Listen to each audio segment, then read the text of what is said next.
What is going on, football fans? Back at it with another New York Giants video, and in this video I'm going to be talking about the NFL trade deadline. Now, of course, last week I made a video basically saying whether or not the New York Giants should be buyers or sellers.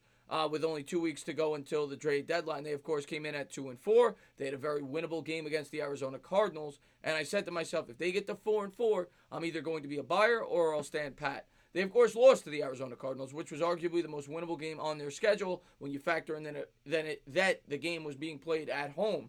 Most people would say the second most winnable behind the Miami Dolphins. But needless to say, it was a game they had to win if they expected to compete this year.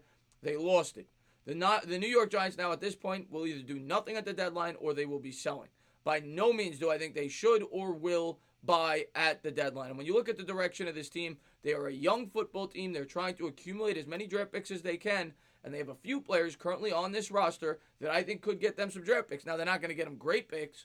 Don't expect that. But they definitely have some expendable players who I don't think will be on the roster anyway next year that they could potentially look to trade. Now, a lot of Giants fans are going to say, look to trade Nate Solder. At the end of the day, no team's taking him. You could get nothing back for Nate Solder. No team's going to take on that contract. Guy's due to make $20 million over the next 2 years. Carries a $13 million dead cap at next year, and I think about a $5 or $6 million the year after that. No team is going to take Nate Solder. He is here to stay. The New York Giants will not be able to move him until at least after next season, which at that point possibly they could cut depending on what they do in the draft. But Solder, as bad as he's been, is going to be a New York Giant. So get that out of your head. The next guy I've heard is Eli Manning. Another guy I don't think is a realistic player that will be traded at the deadline. Eli Manning, of course, has stayed on to mentor Daniel Jones. He started the year as the starter, played 2 games, and there have been some injuries. The team you've heard the most is the Kansas City Chiefs, which theoretically it makes sense. Kansas City Chiefs are a win-now team. Pat Mahomes goes down. They bring in Eli Manning to man the fort until Mahomes gets back. Eli Manning, while he is old and he has regressed, is certainly a better quarterback than Matt Moore, a career journeyman who's 35 years old. So, yeah, it makes sense, but I don't see the Giants doing it. I don't think the Giants trade Eli Manning for a 5th, 6th round pick, and I don't even know if the Chiefs do that. They might say to themselves, we get by with Matt Moore for the next 3 or 4 weeks. We don't want to give up draft capital. So I don't see Nate Solder or Eli Manning being traded from this roster at the trade deadline. There are 4 players who I could see potentially being traded, maybe 5. I'll start with the least likely. That's Golden Tate. Golden Tate, the wide receiver that the New York Giants brought in this year on a 4-year contract, next year is due to make $10.5 million with a $7.5 million dead cap hit. The following year, I believe it's only a $5 million dead cap hit. So if it does not work, the Giants could cut him after 2 years. Problem I have with Golden Tate is this.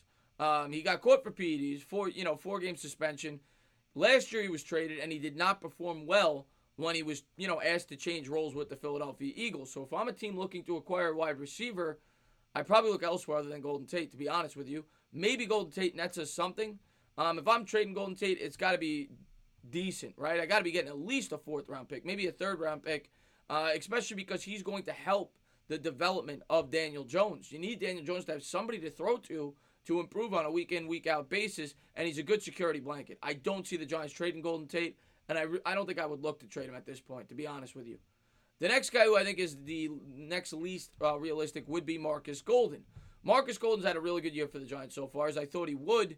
He has 5 sacks over his first 7 games. He's thrived in the Pat Shurmur system before, which he had 12 and a half sacks, I think, in 2015 or 16. He then had 2 years' worth of injuries, and now he's bounced back and he's played well. He's on pace to have double-digit sacks this year for the Giants.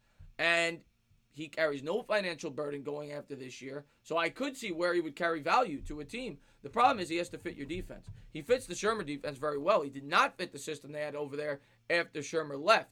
He's a 3-4 linebacker, so it would have to be a team that has the 3-4 system, that needs an edge rusher, that's willing to give up the right price. And for Markus Golden, 3rd round pick, I think that's fair. Maybe, again, 3rd or 4th in that area. I think all these guys are going to be 3rd or 4th round picks. Don't expect 1st round picks for these players. And a lot of Giants fans are going to be like, well, how can you trade Markus Golden? The guy leads the team in sacks. He's having a great year.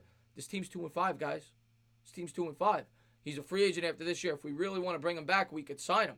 And I think he'd come back here, being how successful he's been playing for the New York Giants. And I think he would understand the situation. So for the right price, I would trade anybody. And Markus Golden right now, in terms of players that teams may be drawn to, that the Giants may be willing to trade, he's near the top of the list. I mean, when you look around this roster, you're not trading any of the young guys, the guys drafted over the last 2 years, so you cross them off, whether it be Saquon Barkley, Daniel Jones, Will Hernandez. None of those guys are being traded because they're under cost-effective deals. You're only looking to trade guys that make a lot of money that may not be a part of your future. And, Evan Ingram, possibly. I'm not looking to trade him, though. The guy's played well.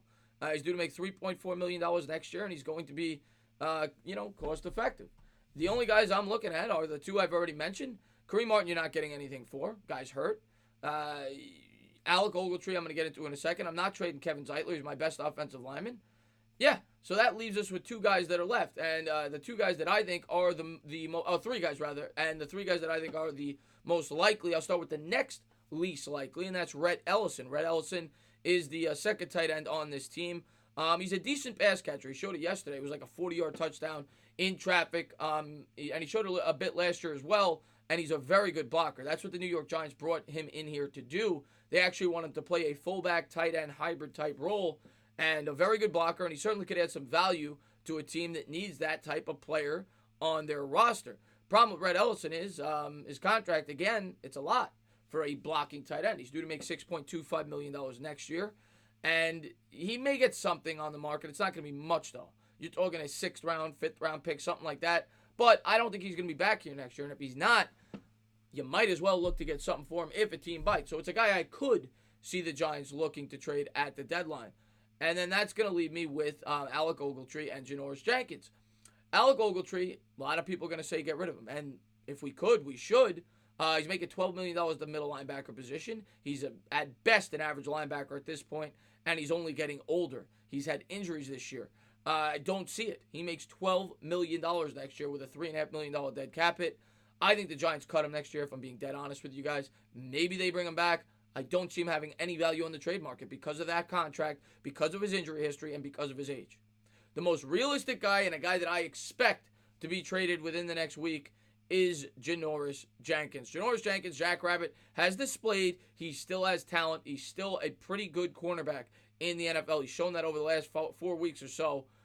Even yesterday he played pretty well. So Janoris Jenkins is a guy that I think should draw interest. A team like the Kansas City Chiefs has been rumored. I think it's a perfect match. I think the Giants should ask for at least a 3rd-round pick because cornerbacks are at a premium. And he's one of, the better ones on the market that could potentially be acquired. So Jenkins has a $14.75 million cap hit next year. So the Giants would be saving themselves $15 million, really $3.5 million, because they would probably cut him. But either way, you're getting a 3rd-round pick and you're clearing $15 million off of next year's cap. That's why it makes sense to trade Janoris Jenkins, much like why it made sense to trade Damon Snacks Harrison last year. I would expect no less than a 4th-round pick. Really, though, the biggest value you get from trading this is the salary cap relief. But we'll have to wait and see what the New York Giants do, but I expect them to at least try to go out there and acquire more draft picks for the 2020 draft, the draft in which they're going to have a ton as they continue to build this team the right way. We'll have to wait and see what the Giants do, though. As always, if you liked what you watched, please subscribe, drop a comment, maybe give me a little thumbs up. Cheers.